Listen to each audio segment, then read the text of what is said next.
Hello guys, most welcome. सबसे पहले आप सभी को ऑल दी बेस्ट, क्योंकि आप लोगों के एग्जाम हैं सेमेस्टर फर्स्ट के फाइनेंशियल अकाउंटिंग के। दिसंबर के महीने में है, कुछ बच्चों के जनवरी महीने में है।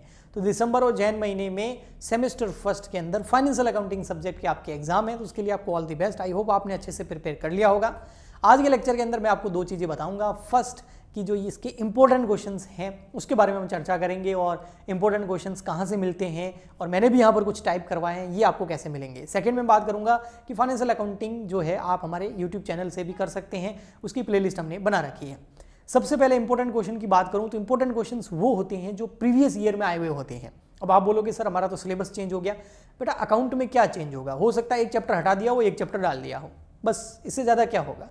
अकाउंट में, फाइनेंशियल अकाउंटिंग में क्या चेंज होगा? उसमें चीज़ें तो वही रहेगी, हायर परचेज रहेगा, रॉयल्टी रहेगा, डिपार्टमेंट रहेगा, सारे चैप्टर वही रहेंगे। हो सकता है एक आधा चैप्टर कम ज़्यादा कर लिया हो, इसके अलावा कोई बड़ा चेंज नहीं होता है। तो फाइनेंशियल अकाउंटिंग के जो पिछले सालों के क्वेश्चन पेपर हैं, अगर आपकी यूनिवर्सिटी के आप ले पाओ, मार्केट से खरीद पाओ, स्टेशनरी से खरीद पाओ, ऑनलाइन वेबसाइट जो है अगर आपकी यूनिवर्सिटी की, तो वहाँ से डाउनलोड कर पाओ, तो आपके लिए वो बेहतर रहेगा। इस बारे में मैं पहले भी चर्चा कर चुका हूँ।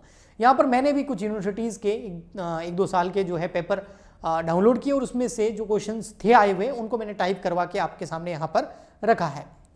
तो मैंने जो है ड्यू सोल, दिल्ली यूनिवर्सिटी की जो सोल यूनिवर्सिटी है, वहाँ जाके दो पेपर डाउनलोड किए, 2 या 3 किए कुछ, और जो टाइपिस्ट है उसको दे दिए, उसने बैठ के इनको अच्छे से टाइप कर लिया। ठीक है, तो ये अब क्वेश्चन पेपर आप बोलोगे सर ड्यू सोल के तो अलग होंगे। अरे बेटा फाइनेंशियल अकाउंटिंग सब्जेक्ट सेम है, उसके अंदर टॉपिक सेम है, तो बस एक चैप्टर हो सकता है आपके सिलेबस में नहीं हो, इससे ज़्यादा कोई फर्क नहीं होगा। ठीक है, तो इसके इंपॉर्टेंट क्वेश्चन कुछ इस तरीके से आपको लिखने हैं। सबसे पहले जैसे यूनिट फर्स्ट है, तो यूनिट फर्स्ट में जो क्वेश्चन आए हुए हैं, जैसे इसमें आया हुआ है एक बिटवीन एक्रूवल और कैश बेसिस अकाउंटिंग में क्या फ़र्क होता है, उसकी डिफरेंसेस बताओ, ऐसे है ना। और इसके अलावा अकाउंटिंग प्रिंसिपल के ऊपर एक क्वेश्चन आया हुआ है कि ये जो स्टेटमेंट है ये ट्रू है या फॉल्स है। सेकेंड यूनिट में बात करूँ तो ये देखिए बेटा, ये क्वेश्चन आया हुआ है पूरा का पूरा, इसमें आपको ट्रेडिंग P&L बैलेंस शीट बनाना है। बेसिक लेवल ऑफ अकाउंटिंग की फ्री में यूट्यूब पे प्लेलिस्ट मैंने डाल रखी है, वहां पर मैंने आपको ट्रेडिंग P&L और बैलेंस शीट बनाना अच्छे से सिखाया है।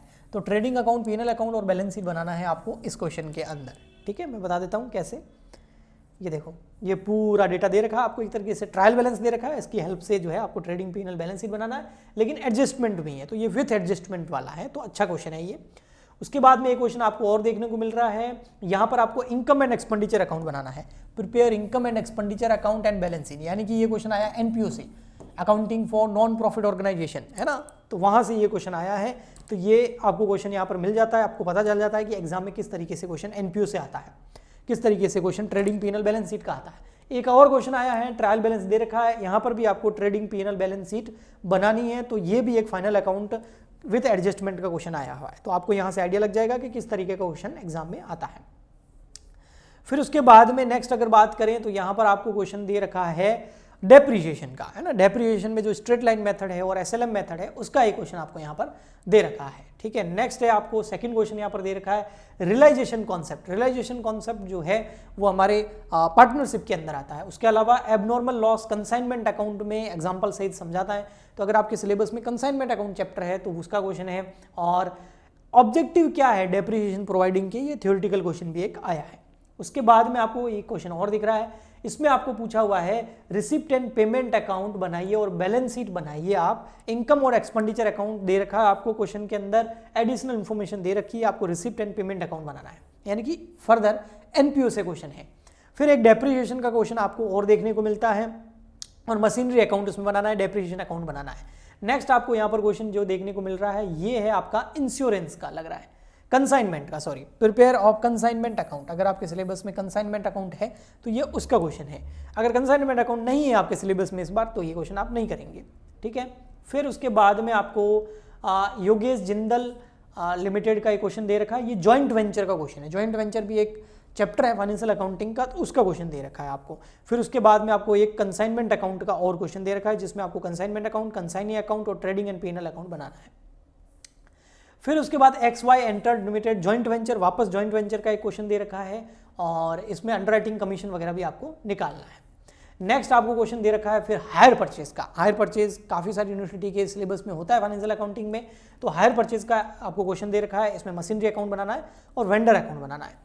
फिर आपको उसके बाद एक और क्वेश्चन दे रखा है ब्रांच अकाउंट का। ब्रांच अकाउंट भी बहुत इंपॉर्टेंट है और ब्रांच अकाउंट में आपको branch stock account, branch debtor account, branch adjustment account, branch PNL account और goods send to branch account दे रखा है। In the books of head office आपको ये बनाना है, तो ब्रांच अकाउंट का भी क्वेश्चन आपको मिलता है यहाँ पर देखने को। नेक्स्ट आपको जो क्वेश्चन यहाँ पर देखने को मिल रहा है ये वाला, ये है आपका सारा डेटा दे रखा है और ये भी ब्रांच अकाउंट का क्वेश्चन है। तो branch stock account, branch debtor account, branch adjustment account, branch PNL account. तो ब्रांच में ये वाले जो मेथड है ये ज़्यादा आता है, तो 2 क्वेश्चन आपके ब्रांच अकाउंट के हो गए। फिर आपको वापस एक और क्वेश्चन देखने को मिलता है हायर परचेज का। इसमें इंस्टॉलमेंट पूछी गई है, कार वगैरह परचेज करी है उसका क्वेश्चन है, ठीक है। और फिर नेक्स्ट आपका आता है पार्टनरशिप। कुछ क्वेश्चंस पार्टनरशिप के दे रखे हैं, अगर आपके एग्जाम में सिलेबस में पार्टनरशिप है तो ये पार्टनरशिप का क्वेश्चन दे रखा है। और पार्टनरशिप में 3 पार्टनर है, मोली, नोरू और छोटू, और उनका प्रॉफिट शेयरिंग रेशियो दे रखा है। बैलेंस शीट दे रखी है, फर्म डिसॉल्व हो रही है, तो इसमें आपको जो है फर्म का डिसोलेशन करना है और इसमें गार्नर वर्सेस मरे रूल जो है वो आपको फॉलो करना है, उस हिसाब से आपको डिसोलेशन करना है ना। गार्नर, विल्किंसन और मरे 3 पार्टनर थे मुर्रे, तो उनका जो प्रिंसिपल है उसको फॉलो करते हुए फर्म का डिसोलेशन करना है आपको। और उसके अलावा फिर राइट शॉर्ट नोट्स लिखने हैं कुछ आपको। Conventions, full disclosure and producer, तो कन्वेंशंस मैंने करा रखी है, यूट्यूब पे फ्री भी करा रखी है। कैपिटल एंड रेवेन्यू एक्सपेंडिचर क्या होते हैं ये भी करा रखा है मैंने। Objective of issuing accounting standard क्या होते हैं ये भी मैंने करा रखा है। तो बेटा यहाँ पर जितने भी क्वेश्चंस दे रखे हैं यूट्यूब पे मैंने फ्री में प्लेलिस्ट में करा रखे हैं। तो फाइनेंशियल अकाउंटिंग की 2-3 प्लेलिस्ट बना रखी है, वो 2-3 प्लेलिस्ट आप पूरी देख लीजिए, आपका बहुत ज़्यादा सिलेबस कवर हो जाएगा वहाँ से, ठीक है। फिर है यहाँ पर XYZ बैलेंस शीट दे रखी है, ये भी पार्टनरशिप का क्वेश्चन है और इसके अंदर भी डिसोलेशन है। और इसमें भी आपको जो है शायद एक पार्टनर इंसॉल्वेंट हो रहा है तो गार्नर वर्सेस मुर्रे रूल जो है फॉलो करना है, Garner versus Murray rule case जो है वो फॉलो करना है। फिर कुछ राइट नोट्स करने हैं आपको। Limitation of financial accounting, financial accounting की लिमिटेशन पूछी है और Garner versus Murray rule applicable कब होता है वो भी पूछा है। तो ये पूरे क्वेश्चंस थे। ये पीडीएफ का लिंक मैं इस वीडियो के नीचे डिस्क्रिप्शन बॉक्स में आपको दे दूंगा, आप वहाँ से जाके डाउनलोड कर सकते हैं, ओके। तो ये तो हो गया पीडीएफ का लिंक। अब आपकी यूनिवर्सिटी का ये वैसे प्रीवियस ईयर के क्वेश्चन है, फ़र्क ये है कि ये ड्यू सोल के हैं, बस इतना सा ही फ़र्क है और कोई ज़्यादा फर्क नहीं है। बाकी आप अपनी यूनिवर्सिटी के भी अगर प्रीवियस ईयर के क्वेश्चन पेपर ला सकें तो लेके आइए और फिर उसको पढ़िए, उससे आपको काफ़ी हेल्प मिलेगी। एग्जाम में अच्छे मार्क्स आएंगे, अच्छी तैयारी है तो और अच्छी हो जाएगी, नहीं है तो कम से कम वहाँ से इंपॉर्टेंट क्वेश्चन आप कवर कर सकते हैं। इसके अलावा आप हमारे इस चैनल को सर्च कीजिए, यूट्यूब पे जाके लिखिए CWG फॉर BCom, वहाँ पर प्लेलिस्ट में जाइए। प्लेलिस्ट में आप जाएंगे तो देखो ये रहा फाइनेंशियल अकाउंटिंग सेम फर्स्ट का 64 लेक्चर है। ये अगर आप देख लेते हैं तो बहुत सारा ज्ञान आपको, बहुत सारा नॉलेज आपको मिलेगा जो आपकी इस पेपर्स को और इस सब्जेक्ट को तैयार करने में आपकी काफ़ी हेल्प करेंगे। एक और है, ये देखिए बेसिक लेवल ऑफ अकाउंटिंग 34, इसमें मैंने आपको general, ledger, trial balance, subsidiary book, final account, trading PNL with adjustment करवा रखा है, तो इससे भी आपको काफ़ी हेल्प मिलेगी। एक आप नीचे और दिखेगा आपको फाइनेंशियल अकाउंटिंग का 24 वीडियोज़ हैं, तो ये सारे लेक्चर्स अगर आप देखते हैं, प्लेलिस्ट देखते हैं तो इससे आपको फाइनेंशियल अकाउंटिंग में काफ़ी मदद मिलेगी। तो ये हमारी तरफ से आपको सपोर्ट है। हम चाहते हैं कि आप बीकॉम के अंदर अच्छे परसेंटेज लेके आएँ और उसके बाद में अपनी लाइफ में कुछ बड़ा करें, अच्छा करें, बिजनेस करें, जॉब करें, है ना, और फाइनेंस में भी जा सकते हैं। तो बहुत सारे आपके सामने ऑप्शंस आएंगे। बस नॉलेज ज़रूरी है, वो knowledge, actual knowledge, real knowledge provide कराने की हमारी कोशिश है इस चैनल पर। तो आप ज़्यादा से ज़्यादा इस चैनल को सपोर्ट कीजिए, लाइक कीजिए, शेयर कीजिए, सब्सक्राइब कीजिए, कमेंट कीजिए, ताकि हमें सपोर्ट मिलेगा तो हम और आगे बढ़ेंगे। मिलते हैं नेक्स्ट लेक्चर में। आज के लिए इतना ही, तब तक के लिए good bye and thank you.